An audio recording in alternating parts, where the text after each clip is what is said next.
Hello YouTubers out there, this is Jerry Sadovia at the movies. So today I am sad to report that they're going to cease publishing this book, and that is Leonard Maltin's Movie and Video Guide, which has been around for long time. It is a thick book, and it gets thicker with each year.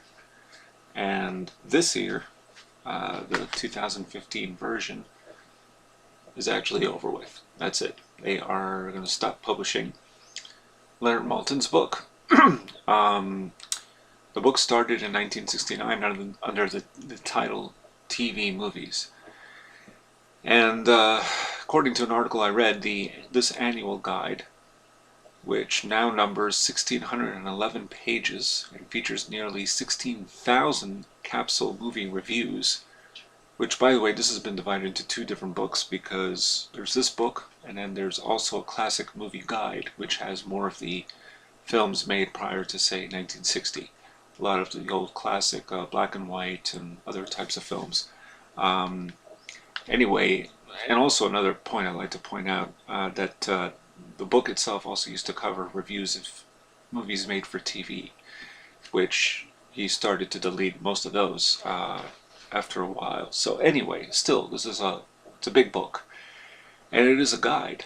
That was really the function of this book in the first place. And it used to be a #1 bestseller, this book. Anyway, the new edition, which comes out on September 2nd, is the last, and that is it, according to Leonard Maltin, who was interviewed about this situation. An entire generation has been raised to acquire all their information online from their mobile devices or computers. These are not the likely customers for a physical paperback reference book. Our sales have sharply declined in recent years, not to mention contributing to this factor the dearth of bookstores in general, which I never thought would happen in my lifetime, but of course this is the world that we live in. It's all technological, just from this handy technological device that you may carry with you. Everything is there at your fingertips. There's no need for print medium anymore, and this is the latest casualty, is Leonard Maltin's book. Anyway, he said he was glad there are people loyal to the book. There's still a readership, but not enough of a leadership to continue with the book. So, yeah, that's the end of Leonard Maltin's book. Now, what's interesting about this, I think, in general, is that the purpose of the book, really any book, I mean, I still have books, is you consult them for trivia. The date of a certain film or whatever the case may be. For me personally, because I write movie reviews, this is very handy and very accurate, I must say, extremely accurate. Written by a host of people, from Mike Clark, who I don't know if he still writes for USA Today, to a bunch of contributors.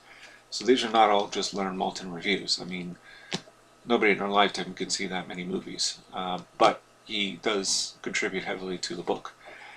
But it was a source. Now, everybody says, well, now you can do it all online, and there is, of course, the Internet Movie Database, which is a great database. Rotten Tomatoes, which is not so great a database, in my opinion. Metacritic and all these others. But they also had an iPhone app, and that apparently didn't do too well. So, who knows? I don't know if he's going to have all of these reviews available online or not. I have no idea. But I can tell you one thing. Not everything is online. And that is really what people fundamentally forget. Now, granted, this is not from a review, but I'll give you an example. I read this book on Pam Grier not too long ago, and it was an autobiography. And in it she details the making of the film Rocket Gibraltar, which, if you look up the film on the Internet Movie Database, because that's usually the source people go to, you will not find this particular trivial fact. But it was mentioned in her book. And And her scenes were cut because, let's just say, some people found it uncomfortable that a black woman would be interested in a white man like Burt Lancaster. So that is a fact that you can find in a book, but you're not going to find it on the internet. Now, of course, since I wrote about it, now it's out there on the internet, because I didn't find anywhere this fact being mentioned. I searched and searched. There was nothing. So my point is, you can't find everything online. And a book like this is just a handy guide. Does it need to be an app? Does it need to be available only through electronic media? Can we still read books that have pages in them, and words, and letters? I would hope so. But the fact that this book, now it's over with, is just, there are no words to describe it, because I grew up reading this book.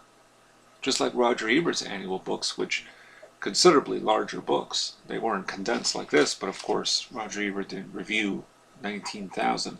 This particular one is from 2004, which has more than 18,000 entries. So now that it's so many more, well, you know, Roger Ebert never did a book like this, but he still did books with reviews and so on and so forth. So I'm just really heartbroken over this. And you know, I don't subscribe to technology. I mean, I don't.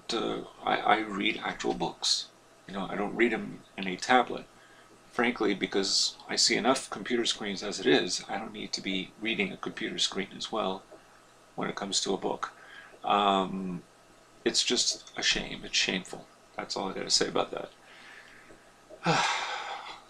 Another thing that has disappeared from our culture, reading an actual book. Imagine that, and especially something like this, which was always a handy, useful tool for most anyone. And this is Jerry Satterfield at the Movies, signing off.